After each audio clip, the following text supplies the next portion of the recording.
Hi Shreya, Tanankar. Hi Sunny, Tanankar. You alright? Yeah, I'm not too bad. Yourself? Yeah, no, I'm really good, thank you. I've been a little bit busy with work, but other than that, everything's fine. How's your year been so far? It's been going well, actually. Faced a few challenges, but I mean, that's life, right? Challenges are going to come and go. Personally, I'm really excited for the new year. I've got a lot more energy, a lot more focus, and a lot more intention. What a good attitude to have. I mean, I got an email as well recently from work, and it mentioned the month of January and how we start the new year with these big changes and big transformations, but we come back to our old habits and we don't fulfill these promises. Yeah, I've been guilty of that myself. Yeah, I mean, the email went on to say that rather than having these big changes, why not have small habits that we can incorporate so we can fulfill our goal? Yeah, you know what? That's really true. And listening what you said about what was in that email, that's exactly what we're going to be talking about today on this episode of Soul Vibes.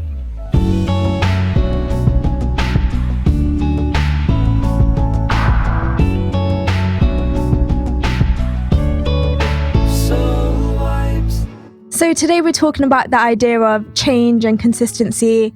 And I don't mean just in terms of goals and habits like trying to get fitter or trying to find a better job. Trying to climb a mountain. Yeah, exactly.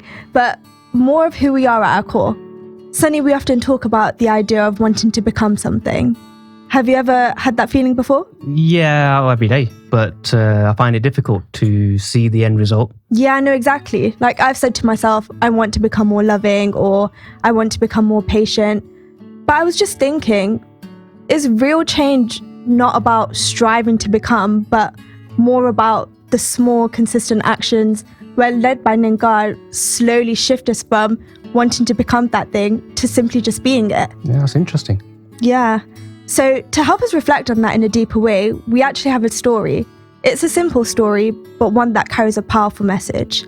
So as you listen to this story, we invite you not to just hear the story, but to notice what it stirs within you and how this might even reflect to your own journey. There is a simple story about a man, a mountain, and a flicker of light. A story that reminds us how journeys are truly made, not all at once, but step by step. Let us step into a quiet village at the foot of the peaks and see what he saw. In a humble village, nestled in the shadow of a great mountain, lived a man who spent his evenings watching the horizon. Every night, as the sun dipped below the earth and the sky turned a deep indigo, he would look up. He saw them, the climbers, traveling upwards, tiny golden specks of light from their lanterns, like earth-bound stars, slowly crawling up the jagged silhouette of the mountain. Look at them. The mountain is so vast. It pierces the clouds. The path goes on for miles, filled with thorns and sharp turns, and all they carry is a tiny lantern? A heavy ache settled in his chest. Since he was a young boy, he had dreamed of standing on that peak, of feeling the air where the earth meets the heavens. But fear held him still. He looked at the small lantern in his own hand, then at the pitch-black miles of the mountain trail. It's impossible. My light only reaches 3 feet in front of me. How can 3 feet of light conquer 10 miles of darkness? One evening, a figure approached the mountain path. An elderly man, his back slightly bent by time, yet his eyes shone with a peace that surpassed understanding. In his hand, he held a lantern so small, its flame danced gently in the breeze. The younger man rushed towards him, his voice trembling with curiosity. Wait, please. I watched you and others climb this peak every night. Your lanterns are so small. My eyes tell me this light isn't enough to see the destination. How do you do it? How do you find your way through the miles of darkness? The old man smiled. The lines around his eyes softened. He lifted the lantern between them. My son, the mountain is not travelled all at once in a single leap. The summit is reached by simply taking one step after the other.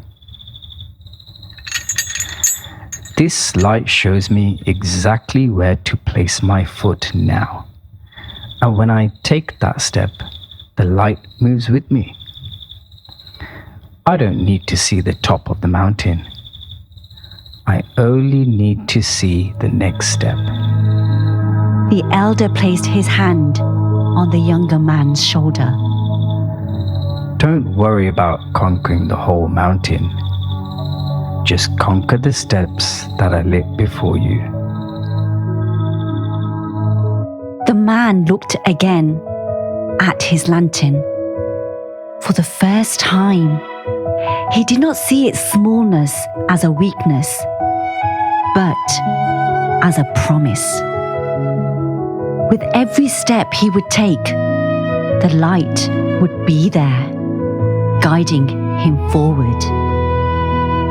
He realized he had never begun the journey because he feared the vastness of what lay ahead. But no one was asking him to climb the mountain in one go. The climbers reached the summit by simply taking one step at a time. Just like him, we often worry about the years ahead, the unseen obstacles, and the vastness of our journey. But we are not asked to light the entire world. We are asked to trust the light we have been given for the steps we are taking right now.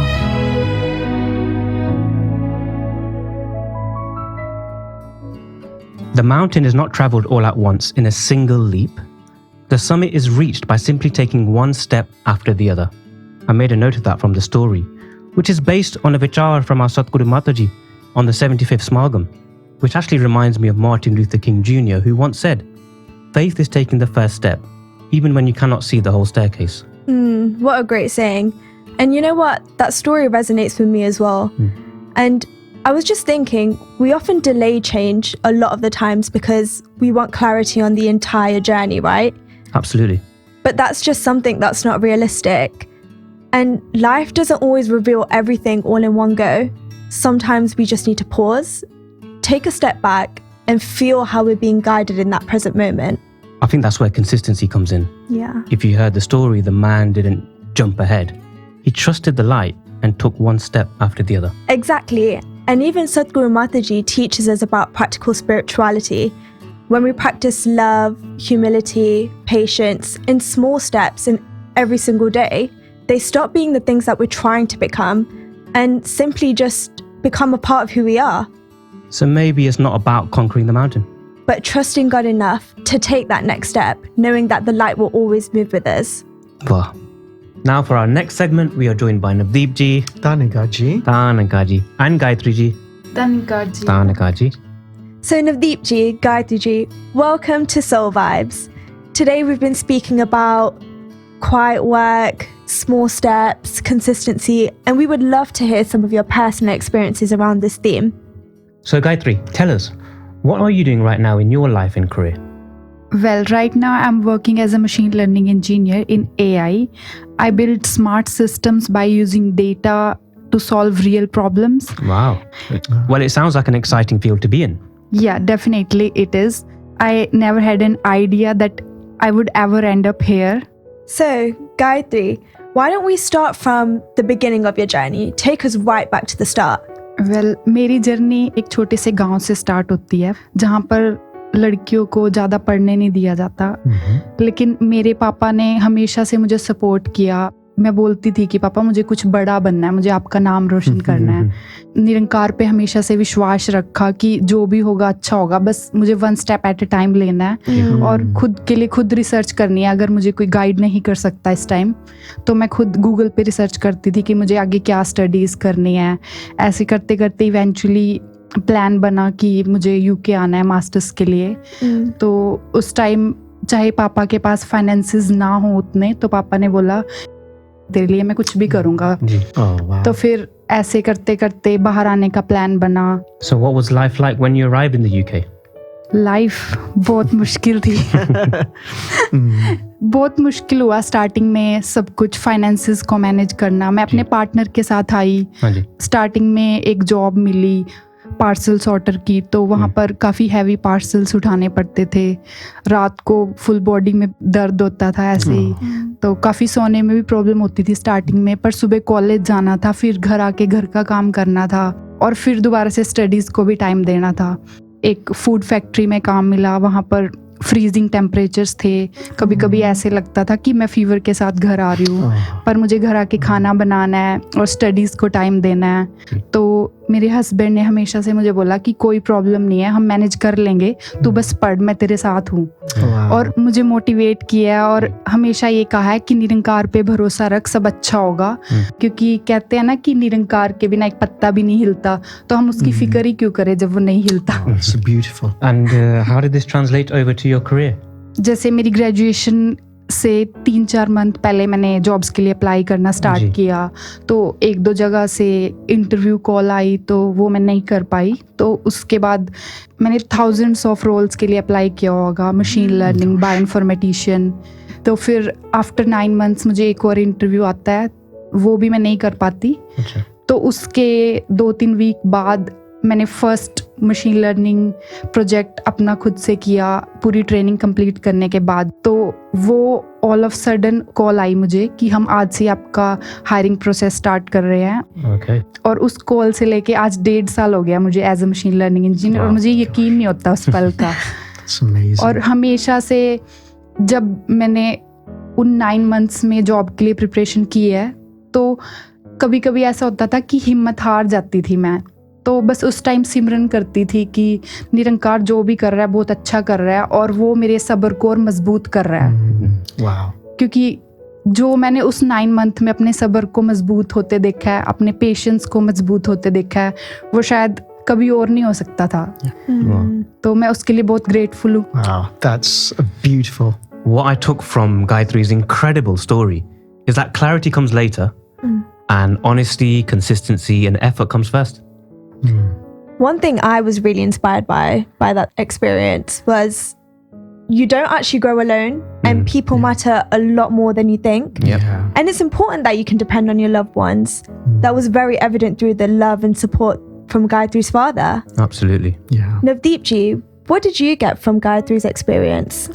You know what? I thought that was just such an amazing story, an example of how having that devotion in your heart and just turning up and carrying on, taking each step, keeping your faith in Nirankar, in God, and what you can achieve through that. I thought it was just beautiful. Yeah. So Navdeep ji, can you share with us a change that you've implemented in your life, and how did you even go about that? So I had a conversation a while ago with a friend of mine and we were just talking about changes in your life and how you can implement different ways of adapting changes into your own life. And he told me about a technique called habit stacking. Habit stacking. Yeah. So basically what that is where you have a habit that you do, a natural routine that you may have, and you tie whatever it is that you want to put into that, you tie that into that. So for example, with that example of my friend, what he did was he wanted to get fitter. So before he brushed his teeth every day, he'd do 10 press-ups. So he had an established routine of brushing his teeth, and then he added into it, he stacked on top of that, doing press-ups. So I thought, you know what? that is really interesting. Let me try it. And at that time, I remember that Satguru Mataji was, putting a lot of emphasis on prayer, on Simran and connection. And so I thought, you know what? I really need to implement that more in my life and pray more and connect more. So I thought, you know what? I drive a lot and I get stuck in traffic a lot as well. We all do. So every time I get stuck in traffic, I'm going to sit and pray because I've got nothing better to do. Okay. So I started trying that and it worked. So every time I was stuck in traffic, I then started praying and it started evolving. So not just when I was stuck in traffic, when I was at the lights, I started praying. And it evolved so much that when I was standing in a queue at the supermarket, I started praying. And when I started, as soon as I used to get into the car, I started praying. And then it translated to when I started walking, I started praying. So it just grew and grew. It was just really amazing, really. Wow. Oh, that is actually really interesting. And I've never heard the concept of habit stacking. So I'm sure that's something that's new to all of us here. But you mentioned at the start that you linked doing Simran with driving, and that slowly started snowballing into changing other aspects of your life. But since then, have you seen any other changes from that habit? So what I found that was actually really interesting, and when I spoke to my friend again, and how he was progressing with everything, what he told me was, he was getting fitter. But as a result of getting fitter and doing his press-ups in the morning, he then started getting interested in healthy eating and getting into a routine of healthy eating, doing more exercise, linking more things in, because his understanding grew. And when I was practicing this example of doing more prayer, what I found was, to begin with, I was just reciting the Simran. Right. And I was just saying the words. As I got more into it, actually, my thinking changed. And I started really reflecting on what I'm saying. And then when I started reflecting, I then started connecting much more deeper as well. Okay. So it really evolved. It wasn't just a habit that came to me. It really just helped me evolve my thinking as well. Did you not do the press-ups as well? And the G was just the prayer. As you can see, I'm already fit enough already. So, on that note, let's switch up the tempo and go straight into the song produced by the Wonder Studio team in the UK. Ooh, ooh.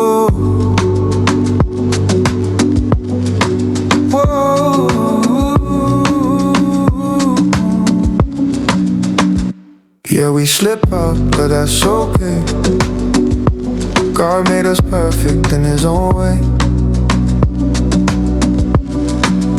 We ride a tide, we let it flow, 'cause God's by our side through high and low.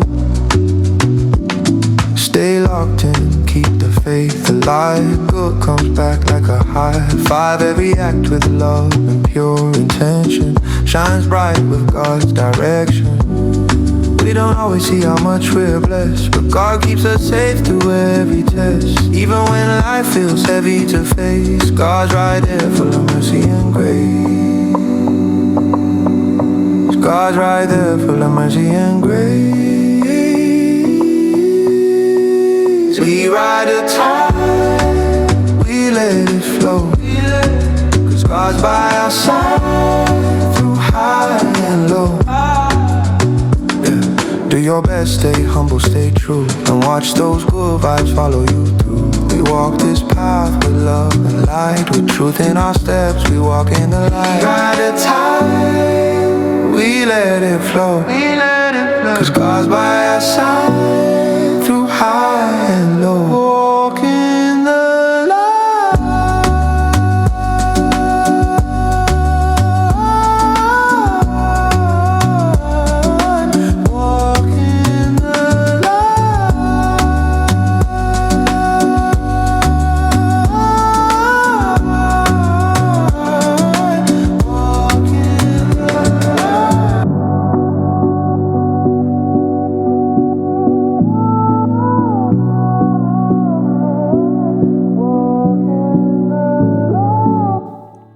your best, stay humble, stay true. And watch his good vibes follow you through. Yeah, that's a catchy tune. I really like that. I'm going to keep that one on repeat. The song mentions flow. Yeah. Shreya, it's reminding me of Satguru Mataji and Nirankari Rajpitaji's discourses. They often mention go with the flow. Yeah. And Gayatri Ji today was talking about how actually don't fixate on the result, but control the controllables, let Nirankari do the rest. And even Navdeepji's experience about habit stacking, you know, linking something like Simran to something that he does every day, driving, being stuck in traffic, and how eventually that snowballed over time and changed different aspects of his life. It actually reminded me of one of Satguru Mataji's discourses. Just as a vessel fills drop by drop, you might think, is this even filling up? But eventually, over time, when you come back to it, not only does it fill, it can overflow. This is the quiet work we've been talking about. And our spiritual lives is built on these small, consistent drops of devotion, moments of prayer, seva, attending satsang. It's these small droplets of devotion that fill our heart's vessels in spirituality. Absolutely. Thank you all for joining us today. And wherever you're joining from and whatever you're navigating in life, take that step in faith. Let your journey unfold one step at a time. Sant Nirankari.